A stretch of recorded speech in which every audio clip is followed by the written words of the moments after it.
Halo semuanya, selamat datang di sesi explainer kita kali ini. Kita bakal langsung bahas berita gila yang baru aja pecah di dunia sepak bola. Jose Mourinho resmi balik ke Real Madrid. Bayangin aja kalau kamu pernah main bola atau pernah jadi kapten tim, kamu pasti ngerti banget seberapa krusialnya dinamika ruang ganti itu. Nah, hari ini kita bakal bedah tuntas apa sih arti sebenarnya dari manuver mengejutkan ini buat struktur kekuasaan di klub terbesar di dunia.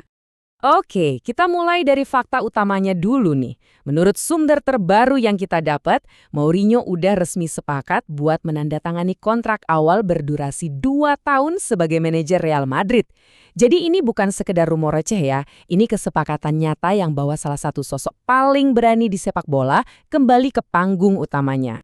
Nah, yang bikin kesepakatan ini makin menarik adalah tingkat komitmen dari manajemen Madrid. Mereka nggak cuma ngikat dia buat 2 musim, tapi ada opsi perpanjangan buat tahun ketiga.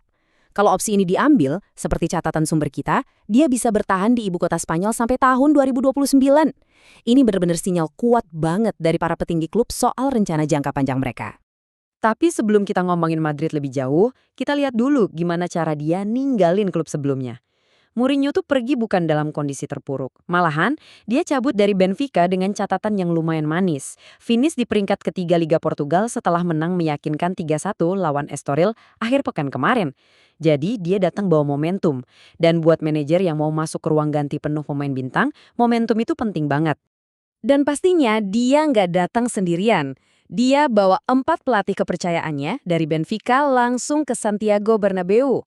Secara taktis, langkah ini tuh krusial abis, ibarat jenderal perang yang bawa jajaran komando utamanya ke medan tempur.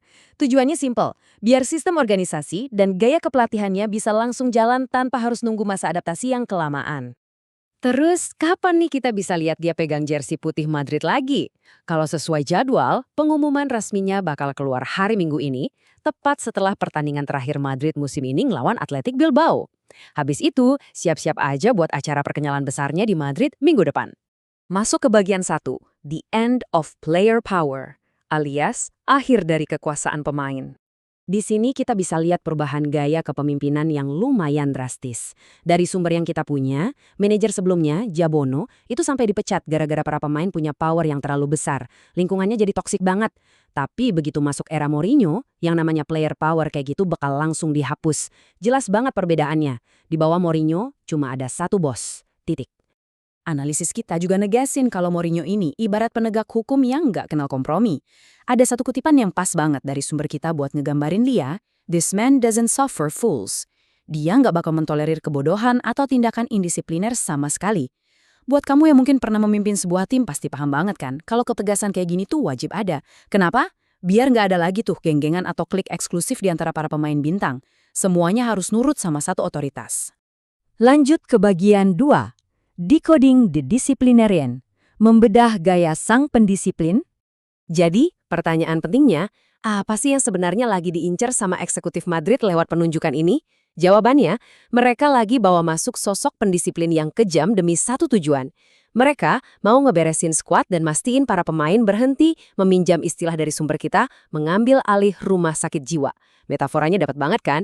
Di klub sebesar ini, ego pemain bisa gampang banget lepas kendali kalau nggak dikerangkeng. Nah, Mourinho ditugasin buat ngunci pintu dan ambil alih kendalinya lagi. Kalau dilihat dari kacamata ruang ganti, metode organisasi dia ini sepenuhnya soal mengembalikan ketertiban. Manajer harus dibiarin bener-bener nge-manage timnya tanpa direcoki drama politik antar pemain.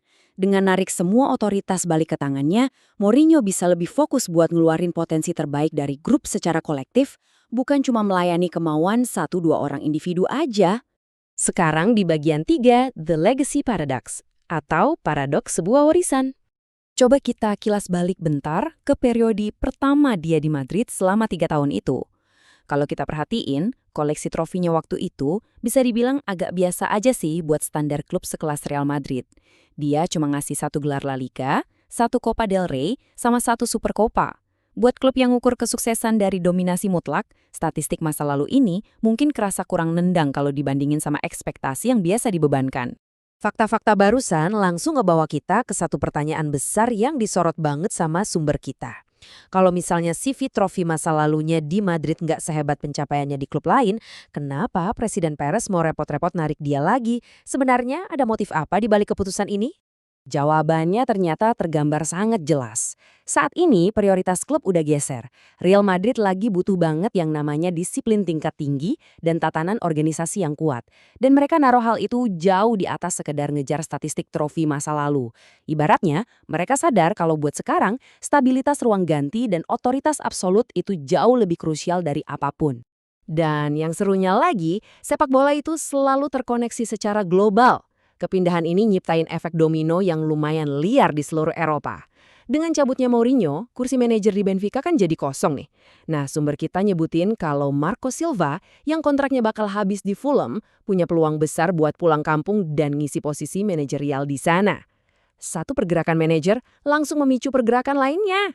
Sebagai penutup, melihat manuver masif ini dan hubungannya sama Perez yang ternyata masih jalan terus, saya mau ninggalin satu pemikiran provokatif dari sumber kita buat kalian. Apakah ini artinya kita udah benar-benar ngelihat kiprah terakhir seorang Jose Mourinho di Premier League? Coba deh direnungin. Terima kasih udah ngikutin sesi explainer kita kali ini, dan teruslah menggali lebih dalam.